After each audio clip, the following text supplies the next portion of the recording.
Proudly presented by Pentz Homes and part of the Hitting the Hardwood podcast network. This is Lynx Happy Hour. Hello and welcome, Lynx fans, to a special All-Star Weekend edition of Lynx Happy Hour. I think I might have just broke my mic with that very, very enthusiastic hello. I apologize for that. But I'm just excited. I'm excited that it's All-Star Weekend. I am not in Indianapolis, but it feels like I am, thanks to the 72-hour Studbudz stream in progress. If you're listening to this, you obviously know that the absolute gift to humanity known as a Studbudz, aka Courtney Williams and Atisha Heidemann, have been streaming constantly since they arrived at All-Star Weekend. And they would say I had a good time on Thursday night. I know you had a good time. I think the entire town knows you had a good time. They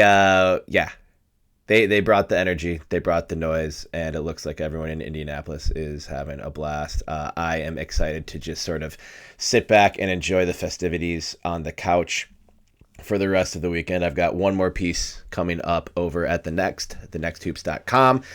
Be sure to check it out, and then just get to relax. It's weird. So I'm really looking forward to it. Hope you all have a great All-Star Weekend, whether you are in Indianapolis or anywhere else.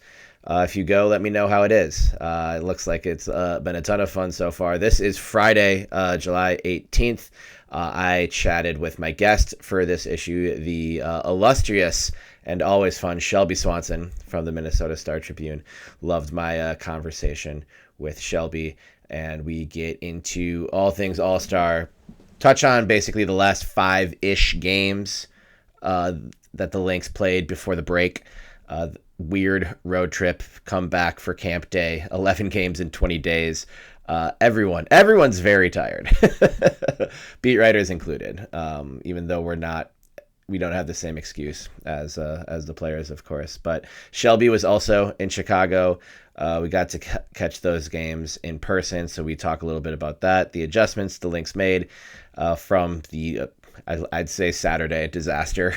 I think that's a fair assessment of that game, and kind of how they've bounced back and what we can expect out of the second half-ish of this incredible regular season.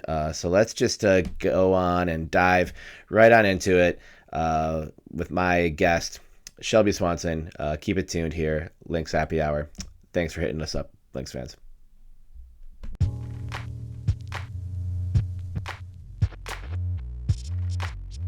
This episode of Lynx Happy Hour is brought to you by Pentz Homes. The team at Pentz Homes has experience working with first-time home buyers, folks selling their first home and buying their next place, to people looking to downsize.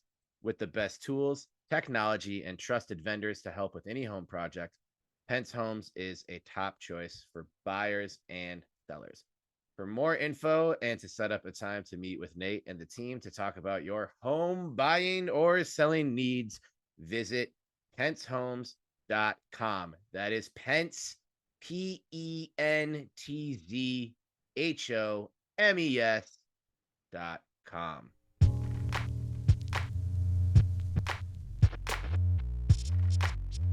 All right, Lynx fans, very excited about my guest today on this episode of Lynx Happy Hour. I am joined by the one and only, the Star Tribune's Shelby Swanson.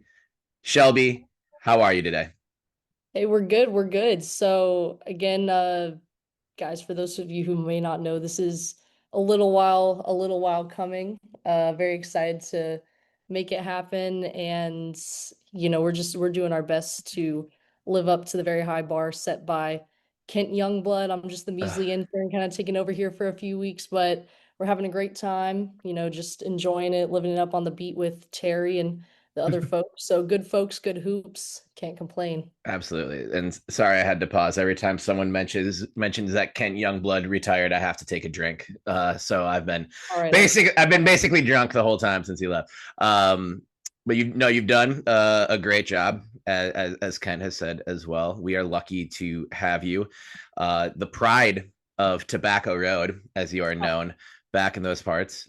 You're a proud North Carolina Tar Heel, uh, filling in at the Star Tribune. Sadly, we only get you for a short time because you're so good at your job that you've already been hired to be the all things Tar Heels beat writer at the Raleigh Durham Observer. Did I get the paper correct? Raleigh News and Observer, all good. Raleigh So News and Observer. Okay, yeah, you got perfect. it. So be sure to uh, add that to your to-do list to check out Shelby's work at the Raleigh News and Observer on the Tar Heels beat.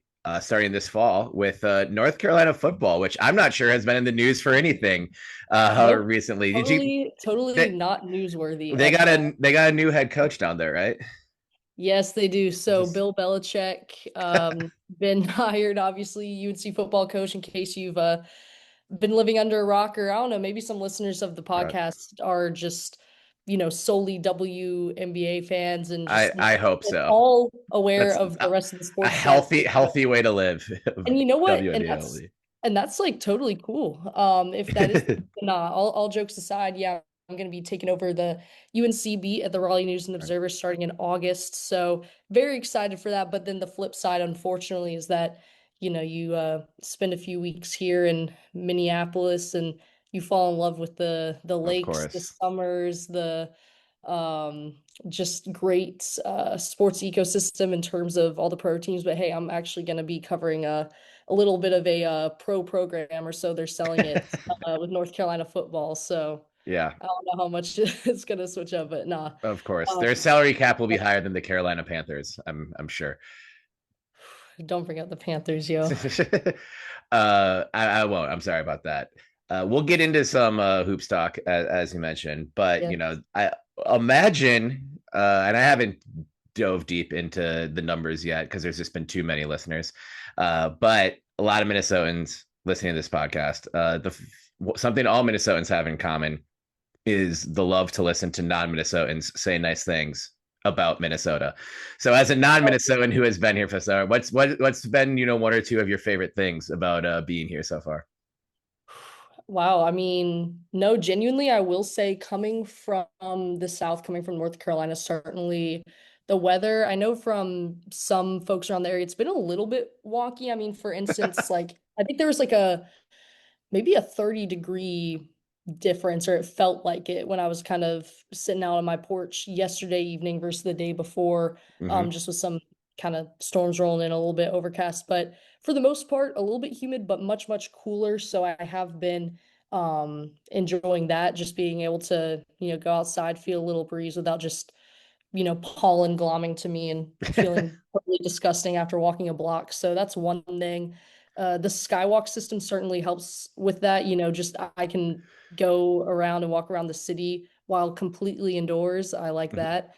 And then another thing would just be I mean, this is basic, but the lakes, I've been really enjoying getting out there, doing some kayaking, doing some, you got some nice beach volleyball courts in various spots with a little breeze coming in from the lake. And then, you hit your sand volleyball runs and you can go and jump in the cool water. So, just getting outside, touching grass really has been nice. Or, I'll finish a long day of writing about hoops here, and then I'll go and just find a nice public park. Yes, they do still exist. Yeah.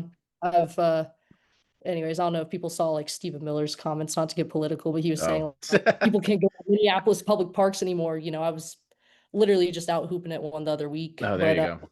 anyway, so yeah, just lakes, parks, and some great sports too, which There you I've go.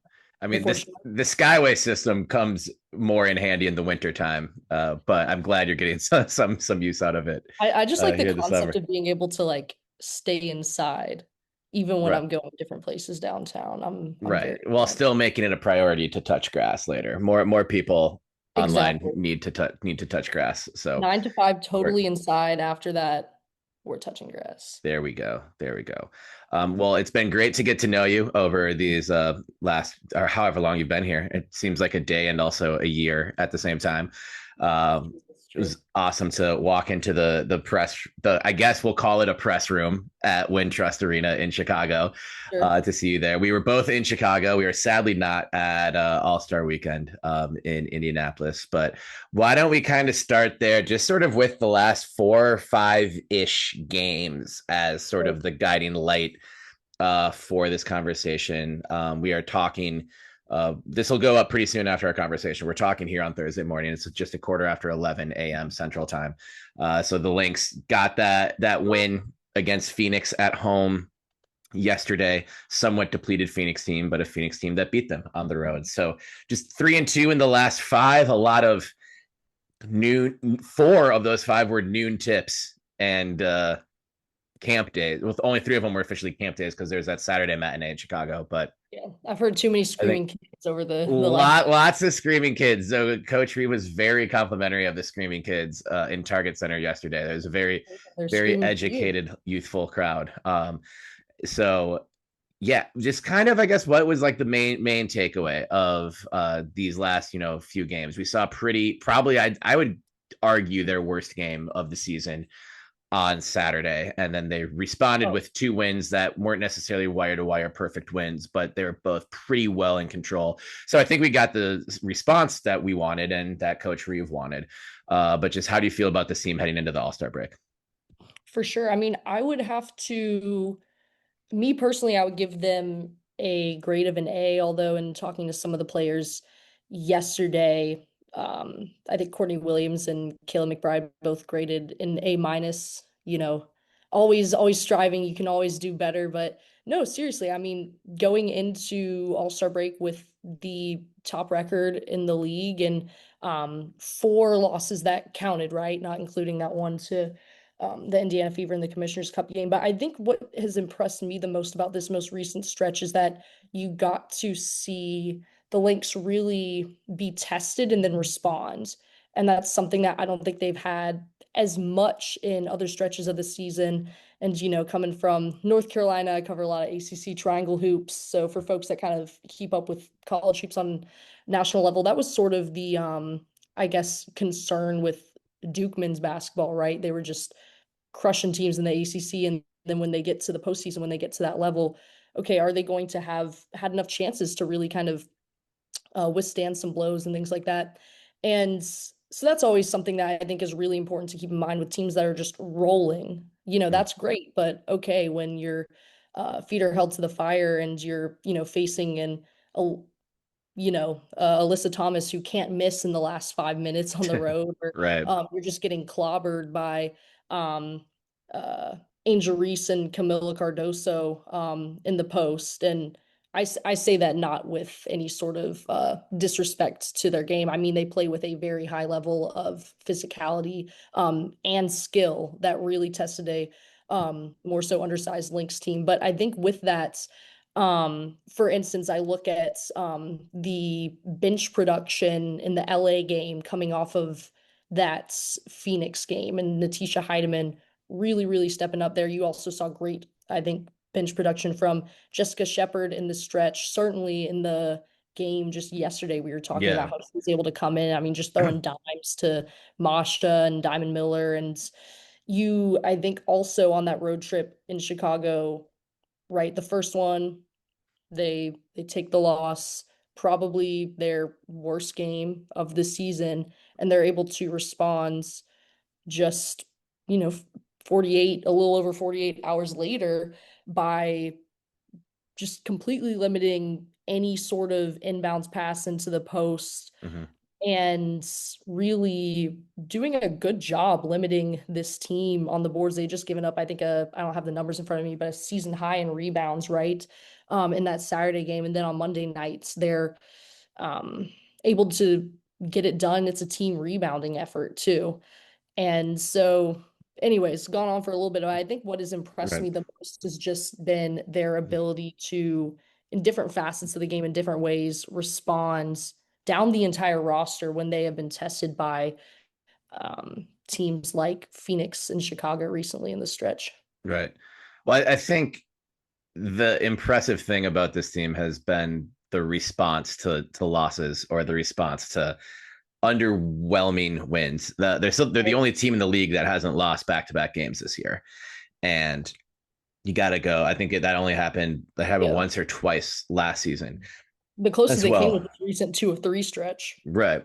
Yeah. And they got, they, like you mentioned, they got clobbered on Saturday in Chicago. And Coach Reeve was talking with us after the game on Monday that it wasn't not to take credit away. She was very complimentary of Chicago, but Yeah. it was a pretty simple high-low that just torched them. And by the time they caught up in Saturday's game, it was too late. And they managed to get it close. But if you hadn't given up a season high 57 points in the first half, then you're probably winning that game. And Chicago's this complete inability to make a simple entry pass on Monday was Right. kind I of mean, it just was like, night and day between those 2 games. yeah. Yeah. And part of that was Ariel Atkins was out for the second half of that game. But even in the first half, they were struggling to do that. And Chicago, just without Courtney Vandersloot already, just really lacks that depth for guard play. And Yeah. but when they did, like, you could see Cardoso was frustrated as hell and At couldn't one get point, lost her shoe. she lost a shoe. She got, the ball ripped out of her by Bridget Carlton and, gets called for, transition take foul like 90 feet away from the opposing basket. Just they overwhelmed Chicago's post. The Angel ended up with, still having a good game. But that's Right. kind of like, yeah, let Angel get some numbers and You allow that. limit everything else. And so then I think with the following game on yesterday afternoon, kind of a sloppy second quarter, but the rest of that was what you want to see. Fee's offensive performance left something to be desired, but that's also because she's playing defense on Alyssa Thomas the entire Right. time. Those Which two. Jessica Shepard pointed out, I think, after the game was like, Mhm. yeah, you might have seen a little bit of like a downtick on the offensive side, but I like the way that she kind of spoke about it, characterizing it almost as that's her selflessness, right? Is Mhm. that she's going to allow some of the other teammates to carry some of that offensive burden because she, on the other ends, is focused on just as much as possible frustrating Alyssa Thomas with her length. And I think Thomas was had 12 rebounds, but limited to something like 5 of 16 for shooting. I can pull it up. I mean, a rather Yeah, like it was inefficient. it was 5 of 16. She actually only had 5 rebounds in this game, and was There you five of go. And 16 5 of 16 from the from the field. field. She got her 9 assists. But yeah, I think if you can kind of make Fee and Alyssa Thomas cancel out in a game that Phoenix is down Kalia Copper and down Satu Sabali, Right. your chances are pretty good there. And coach also mentioned after the game about Fee in particular being gassed heading into this. I mean, they, like you said, they just finished up 11 games in 20 days Right. and got kind of screwed with this point of the schedule. I haven't psychoanalyzed every team's schedule. I don't know if everyone has an equal stretch to this, and you just kind of got to take your turn. But there's only one more back to back for the rest of the season, so there shouldn't be any kind of tour de force. And I don't expect Cheryl will play Fee 35 minutes in the All-Star game this weekend as the head coach of Team Collier. We'll talk more All-Star in a bit, but I think No. the break's coming at the right time, Yes. thankfully.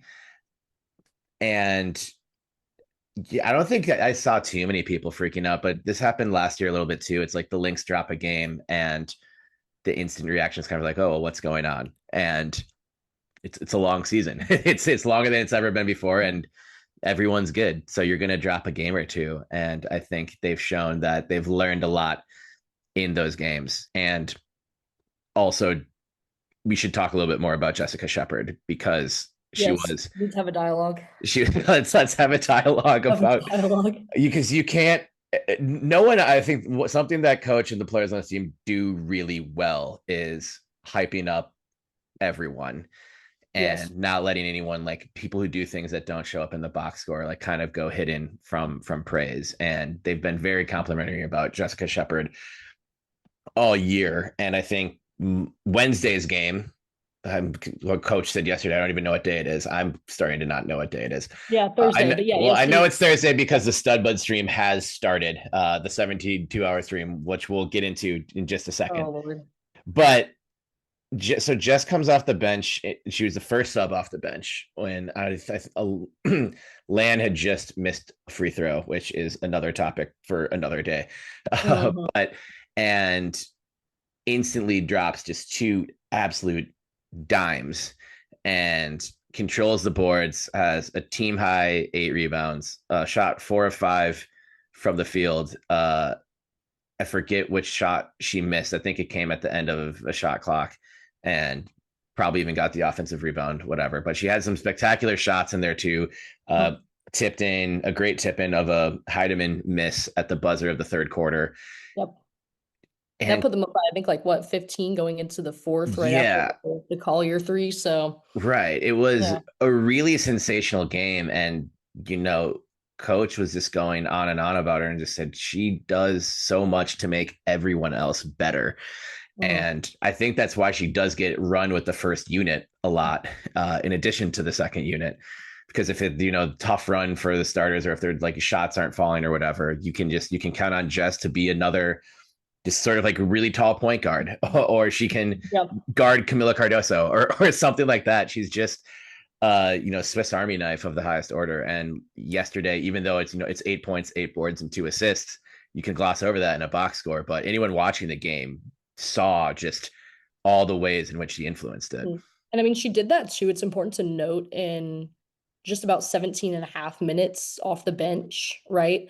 And so I mean, just again, efficiency wise to that kind of production and to also, I think she had uh what, 8 rebounds leading the team, right? Mm-hmm. Again, in 17 and a half minutes, 4 or 5 shooting from the floor.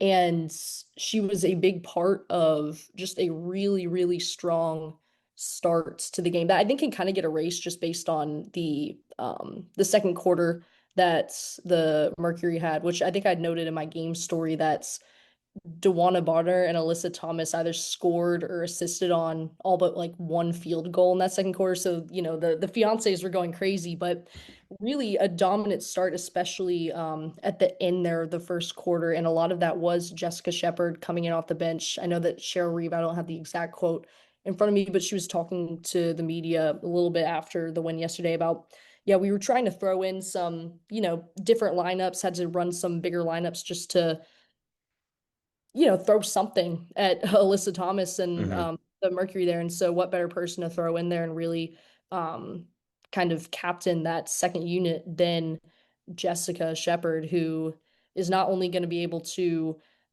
dribble drive, just, I mean, incredible footwork around the rim. She's somebody that doesn't really get flustered or frustrated, just finds a way to sort of you know, pivot, and then just throw in some kind of like reverse when she needs to, or she can draw the defense, it collapses, and then, kick it to Diamond Miller, who's cutting, Masha, who's cutting.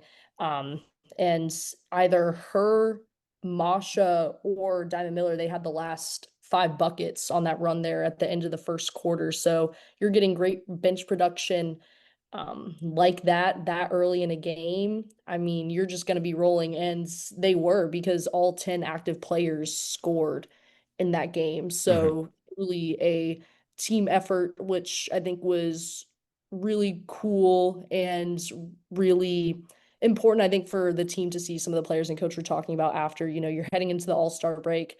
You've just come off a really, really um tiring schedule, and the players had um been somewhat open about how, yeah, like it's been hard. And so I think to come home in front of all the kids, have this noon matinee, and just have a really solid team performance heading into this break, this all-star break that's going to be so focused on the individual, the stars. I think it just really speaks to what this team and this culture is about, and should just be a really solid morale boost at this point in the midway. For sure. And I think the most encouraging sign was that they beat Phoenix on the glass. A lot of that from Yeah. Shepard with 8 rebounds off the bench. Masha had 5 rebounds off the bench, also on her birthday. So happy Yeah. belated birthday now, Happy Masha. belated birthday. I don't know how to Yeah, say happy birthday in Russian. Maybe I'll Google that before the end of the episode. um, on that. but say Yeah. a 44-39 in boards, even though Phoenix with Natasha Mack and Kalani Brown are the Lynx are almost always a team on the short end for size. And that just didn't really seem to matter in this game. People were getting their spots. Every starter had more than 5 rebounds, which you love to see. There's another 15 rebounds coming from the bench mob. So yeah, getting better in that area is seen a place seen as kind of one of the only weaknesses that this team does have. So Yeah. I don't know that obviously people would have loved a 4-0 road trip and just sprinting into the All-Star break. But I think all things considered, you're going into this, you're 20-4, 4-game lead on Phoenix, getting some rest. You got the 1 seed. Sheila Reeve got her 350th win, which Yep. if she's not going to celebrate it, I will. 350 wins is a lot. 29 short of Mike Tebow, the great Mike Tebow, still in first place. So early next season at this point, it looks like Cheryl might be in the number 1 spot. But that's neither here nor there. I think if you had a list of boxes to tick for the first half of the season, you'd want you first place, decent cushion, healthy. So everyone besides Carly Samuelson, obviously that's a bummer, but a clean bill of health. Right. Uh, Which fees, with these small rosters, again, which the right, players have kind of been talking about in light of upcoming, CBA discussions, right, is super notable. I mean, look at what Dallas has had to play through at some yeah. points. Right? So the health, really, really important. And Nafisa Collier as the MVP frontrunner. I don't think anyone sitting here preseason, if you could go back in time, would be like, yeah, well, they're still not doing it. I think that's something every Lynx fan would take, and they'll come out of the gates. It's crazy that they're done with teams like LA and Phoenix and still haven't seen New York, haven't seen Indiana in a regular season game that counts. So the schedule will get harder for sure, but there's still some other teams there at the bottom that they've got multiple games against. Sure. Um, Yeah. And I think just going back to the rebounds again, because I think this is super notable again when you're talking about like putting together an entire team performance. 7 different Lynx players had 5 or more rebounds mhm, against Phoenix. So that's Shepard, Williams, Bridget Carlton, Fee, and Masha, and Alana, and McBride. I'm making sure I get everyone. right. It's the highest single game total for Minnesota, and it ties the most in WNBA history. Shout out Olivia for that game notes. And this is Oh, also wow. Yeah. there you go. This is also the 12th time this season 4 or more players have scored in double figures with McBride, Williams Smith, and Fee. Mhm. So again, talk about whole entire team performance, and specifically when you look at that rebounding by committee effort on the boards, going back to that Saturday game when we were both in Chicago, and Reeve was pretty pissed after the game about the effort areas, she called Mhm. it. One of those, right? Rebounding. I think the team definitely heard her. And you can see that in a performance and coming off of a really tiring stretch. And this is the last game before, players are looking to go to Vegas and chill and things. And they said, you know what? No, we're gonna come out, we're gonna be dogs on those boards. And you saw that, just a really, really impressive, I think, team rebounding performance that can go a little bit unsung. For sure. And shout out Olivia and Lynx PR for the awesome note there. That's what I'm saying. Great call, Shelby. She's Um, doing it. so yeah, Lynx took care of business. Now they can go have fun in Indianapolis for the All-Star game. Mhm. I know Reeves got some pretty well thought out food plans ready. When we asked her, but she said she had no idea, she hadn't Yeah. started packing yet, had no idea what to pack. So I hope you've been able to get your packing done, Coach. Uh, but also a question, I think we're going to figure out within the Lynx beat community what's going to happen when you're gone, Shelby, because I don't know anyone else who is more on the pulse of the Studbudz than you are. Right. And so I just might need to spend more time on Twitch then once we lose you.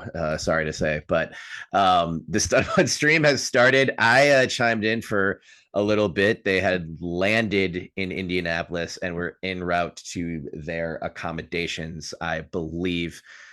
Great car ride conversation about nails and eyebrows and things of that nature. But it started.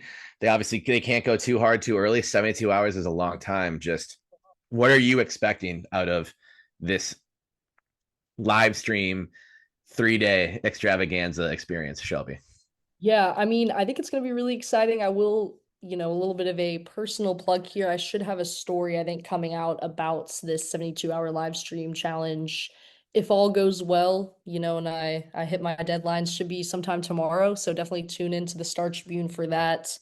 But I think it should be really, really exciting. I mean, I know that in the first about 2 weeks or so of having the Studbudz Twitch channel, they drew over 10,000 followers. So you imagine that with the extra eyeballs that All-Star Weekend brings and having, all the stars of the league together in one location, just thinking of the guests that they can have on, I think it's really, really Right. going to explode. I personally find it, like obviously it's kind of a little bit of an ongoing thing, and I think some folks in the kind of WNBA community have found it really funny that we have, broadcasters saying stud buds on air and stuff. Right.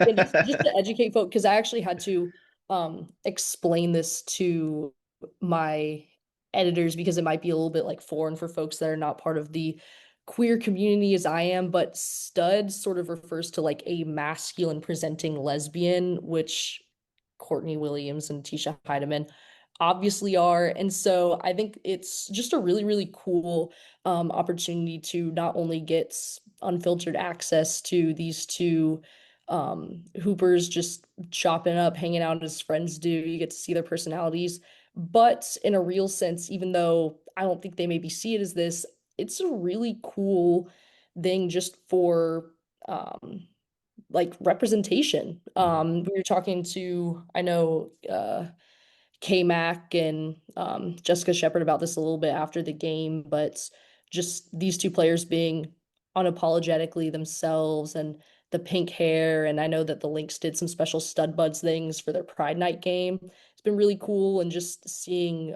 fans, even on the road, old and young, um, making these giant signs that say, I love stud buds, etc. Mhm.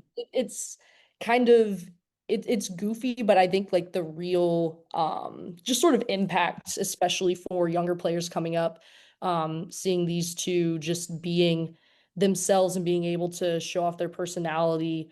I think it's really, really fun. It speaks to kind of the era there that we're in terms of social media and players being able to put out their own content, control their own narrative. And I just love that they're doing it in a super authentic way. Like, yeah, we're just gonna go get our nails done or go to Six Flags or get our hair done. We're just gonna take you along and we're talking ball, but we're also talking, I Everything. saw some where I mean literally everything. So it is kind of funny when, I'm in the office and I'm like tuned into Twitch like for my job, Yep. This is research. but it actually is research, Yeah. and then it allows us, for example, when we were on the road, Terry, you were asking one of the players about the trip to Six Flags, and they Mhm. can tell you, oh yeah, we won the stuffed animal and we got on the bus, and that's Yeah. probably a conversation that we wouldn't have had if not for Sure. Studbudz. I can't tell you that I tuned into the entire live stream of six because some of these No. are Yeah. really long. Some of them are But long. Yeah. yeah. Well, and this isn't going to be 3 days long, and Right. but I can So make time. I can make time for them. we will definitely make some time. I'll definitely be tuning in a little bit today so I can include some of those details in my Right. story. But I was kind of talking to the players about, so how do you like prepare for something like this? And T basically said, oh yeah, we're buying a bunch of battery packs and we have stuff planned, and kind of offhand mentions, well, Reeve is the coach, so maybe we can go in and film practice. At some point, I asked Courtney Williams about, it, and she basically, I don't know if She shut that down pretty quick. she basically said like, hell no, Reeve's not Yeah. going to allow that. But yeah, should be interesting. I know that I think Caitlin Clark has even expressed interest in being on the stream. It's kind of become, I think, a thing in the WNBA sort of community, and a lot of players and folks seem really interested in it, whether it's, someone like Diamond Miller going on to sing some karaoke, or Fee's just in the locker room on the stream, with her kid. And I think you just get a lot of sides. You're kind of seeing the goofy sides of players. You're seeing some behind the scenes, just um, players that are balancing being a mother and also being a leading voice in like negotiations and all this stuff. I think it's just really cool anytime that you can kind of get access and see some of these more unfiltered moments from the players. It allows folks to feel like they know them Mhm. and feel closer to the players, see more of their personality beyond just as a basketball player in their day job. And so I think it's really neat. I'm definitely looking forward to checking it out, and we will see what they have planned. I've been Right. told some big things, so If, stay if tuned. if you don't have time to watch all 72 hours of the All-Star Game Studbud stream, Shelby's got you covered. I'm sure there'll be a detailed recap. But yeah, I'm glad you mentioned that too, because that was fun to chat with T about that, because they're at Six Flags and doing all the things. And we wouldn't have known otherwise that T's not exactly a roller coaster enthusiast. She didn't say the word scared or fear or anything like that, but it sounded like she at least faced those feelings of not loving roller coasters at least once and got on one. So good for you, T. And thanks for taking us along for that ride. No pun intended. Who are you hoping? You mentioned Caitlin Clark would be on there. I think the internet would go crazy if Caitlin Clark was on it, and that would be pretty fun to see. Any guest you would be maybe outside of the Lynx organization that All-Star Weekend gives a chance, like who you would love to see join them for any time at all on the live stream. All right. Well, for those, Skylar Diggins, I would love that. Yep. I think They can I make think that happen. I mean, that's Fee's unrivaled teammate, and Courtney's unrivaled teammate. right. So I would love to have T and Sky Uh, talk through that altercation in Seattle on the Studbud stream. That'd be amazing. exactly. I think that would be great. I think also I'd love to see Angel Reese. Just, I mean, she's been having an incredible stretch with this Mm-hmm. double streak and the 2K cover and everything. And obviously, very social media savvy, great personality. And I think it would be cool to, like, coming off of this stretch of games, just seeing them all chop it up. And I know that I've seen some pretty funny, you can find it on Twitter, but like some pretty funny interactions on Twitter, TikTok between T and Angel Reese. I think the gist of, you'll have to go online and find me, but or find this and fact check me, but there was some post where I guess some fan had DM'd T and asking, "Hey, if how many likes do I have to get on this for me to take you out on a date?" And she threw some number, let's say 20,000. And Angel Reese reposted that. Um, And it so got to it surpassed that number pretty quick. I think I'm not so super I in think, touch on this, but but yeah, I think, see, I'm 22, I'm all over the socials and this stuff. And but yeah, I think that would be funny. So yeah, I would say Skylar Diggins. I would say, or actually wait, Skylar Diggins Smith? no, it's Correct. it's Diggins. No, Okay, yeah, okay, okay, okay. My bad, bro. right. We keep it up. We keep it up. Because it went back, right? Yes, yes. Bro, I'm sure, guys. I hope no I hope no one flames me for this. I Right. overcorrected and I actually wronged Yeah. my. See, you were right. You Yes, were right the first time, I Shelby. was right there. Yeah, Yeah. don't doubt. Don't doubt. Okay, yes. So I want to see Skylar, I want to see Angel Reese. I'm trying to think who else would be good. Those are my top picks right now. If we could get a I don't know. I'm trying to think like a OG, a Sue Bird or a Diana Taurasi. That would be great, but I don't I don't know how the it would be interesting to see how the personalities mesh there. Oh, I think that'd be perfect. Yeah. So Hopefully we'll we can we'll go. we'll see. It'll be can't miss coverage. So I mean, yeah, that's why I wanted to go to the All-Star game to cover it, but I mean, at this point now, like our jobs are just getting kind of meaningless with what Studbudz is providing and the access you can get through Studbudz that you can't get through us. So I'm not worried about AI. The Studbuds have already elevated anything we could ever hope to do to another level. All right. Will Courtney Williams win the skills challenge on Friday night, Shelby?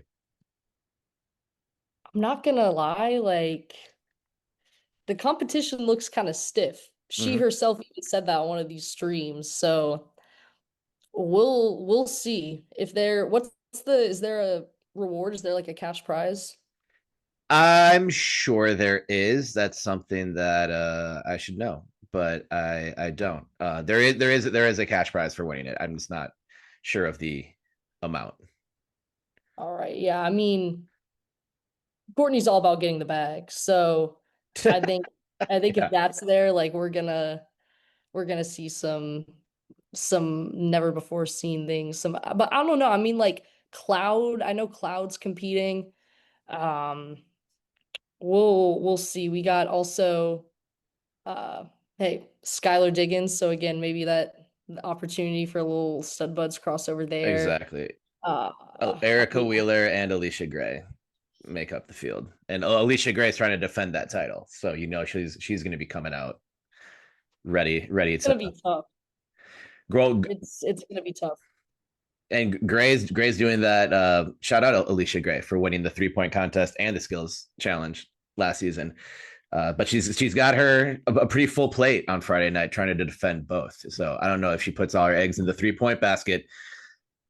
We'll see. Do we have no idea if Caitlin Clark is participating yet at this moment, close to noon Central Time. As of any replacements for the either the All Star game itself or the third or the 3-point shooting contest for Clark been announced? I don't think so. Mm-mm. So yeah, that is all TBD. Okay. Well, we will be paying very, very close attention, of course. Huge question marks there. Yeah, I'm not gonna lie. If you have Caitlin Clark uh not playing in the Commissioners Cup game and then potentially missing out on the All-Star games as a captain, league is Not not gonna be ideal. happy. It's not gonna be happy. Not No, but I mean not ideal. to play in the All Star game, you can Right. go up and down the court a time or two and be fine. So um, we'll see. I'm sure she'll participate in the game itself. 3-point contest is a little bit harder. Mm-hmm. It's funny that the contests are harder than the game itself, but No, it's that's all true. part of it It's true. for sure. All right. SU. Yep. Well, I think I lost you for a second, but you're Oh, back hold now. up. Okay. We're good. We're good. I'm not even gonna cut that. I'm just gonna leave it all in. So all right. Any Fine. predictions? We are, like I said, I will be very sad losing Kent in one season and then having you introduced to us only to be torn away the by the Raleigh Durham area, by the Bermuda Triangle, whatever it's called. Um, Sure. Yeah, yeah. uh, Research triangle. Research there triangle. we go, Research Triangle. But we know you'll kill it over there. Any last project predictions for the second half of the season? What do you think? Who is going to be MVP? Who is going to be in the finals and who is going to win the finals? Do you care to venture any educated guesses at this Oh, time? this is tough. This is tough. I mean, because I'm only here for a limited amount of time, so I don't want to be throwing around some crazy predictions and then, I'm just how some of these, especially the Twitter admins are, they keep receipts here. So, um, but yeah, I mean, I would say, I mean, I think at this point, if Collier continues the production that she has, I mean, that's the clear MVP, in my mind. And folks have kind of done the comparisons to her and, Maya Moore and years past. And the math is mathing for me again. Yeah, And I think if she just continues at this clip, that's my MVP pick. I would say, I don't know, at this point, it's looking like for me I say it. I Say want to it. say Liberty. No, I'm gonna say, bro, a Liberty Lynx rematch. Okay. I'm All gonna right. say it. All right. I I won't think. make you. I won't make you pick a winner, but Okay, yeah, save me, save me. oh yeah, Shelby being diplomatic. Fee for MV fee and Lynx Liberty matchup. I know a lot of people would love to see it. You can be followed at and where? Ets and where? Yes. Yeah. So I'll plug my Twitter slash I'm also on the Blue Sky, but I'm honestly like not as active there. So It's okay. go ahead and add me on Twitter at Shelby M Swanson. You can check out my work at the Star Tribune, also under my name. I'm the sports intern for a few more weeks here. And then if you are on the Blue Skies, I'm pulling up my account Yeah, info come right now. come fly the blue It's sky just with my us, name. Shelby. It's just Shelby Swanson. It's pretty fun over there. I know, I So know. I know I'm trying I to build a little following there, so maybe you can help with that there so I can get off Twitter. right, exactly. I mean, I still have my Twitter. It's trying to spend less time on social media overall, but it's hard when your job is this because there's lots of great Lynx fans who I've met through social media, and that's amazing. And that's pretty much the only thing that it's providing right now. But Hey, anyway, it's the drama and the Twitter drama and the between and the fans. I do enjoy drama, so that's up there. But anyway, go follow Shelby in all the places. Read her work at the Star Tribune while you can. And yeah, if you are not caught up on the drama surrounding North Carolina football, it's great. It's great tabloid content, and there's going to be a microscope on that team, this and that program for all the reasons. Be all over Instagram, I'm sure. We might see Shelby on a future episode of Pablo Torre Finds Out or something. Oh, It's Lord. you're gonna be in the thick of it, Shelby. So I you'll mean, be that would be crazy. That would be crazy. you'll be my. I'm gonna come to you weekly for just takes and inside knowledge of the North Carolina football program Yes, and the that's what I'll reality try to do. show that it absolutely will be better, way significantly better than Love Is Blind Minneapolis. If you still have a sour taste in your mouth of how much of a dud that season of reality television was, I give you North Carolina Tar Heels football in 2025. It's going to be Oh, amazing. it's all you need, baby. Yeah, I mean, it's like, people talk about the sort of Taylor Swift, Travis Kelce effect of, oh my gosh, you have all these daughters and their dads bonding over football. Even in the off season, not a single snap has been held yet with Belichick as the coach. The off season fodder has pretty much had that same impact with what being what brought on TV. program was it? The Today Show that famous infamous Bill Belichick interview was with? Oh, it was Sunday morning. Or It it was was Sunday. it was like CBS Sunday Not morning. even 60 minutes. It's Sunday Yeah, morning. Sunday morning Bill Belichick interview, and just watch all of it. And yeah, I don't know that he listens to this show either, but I'll plug the North Carolina football episodes of Pablo Torre Finds Out for some great investigative reporting into what this program is, what Bill Belichick brings to it, and who the hell is Jordan Hudson. That's the limit of North Carolina football we can talk on this Minnesota Lynx podcast. I'm sorry. Thanks for bearing with us, listeners. Nah, people have Uh, already tuned out. Shelby, thank you so much for being here, and I will see you after All-Star Weekend.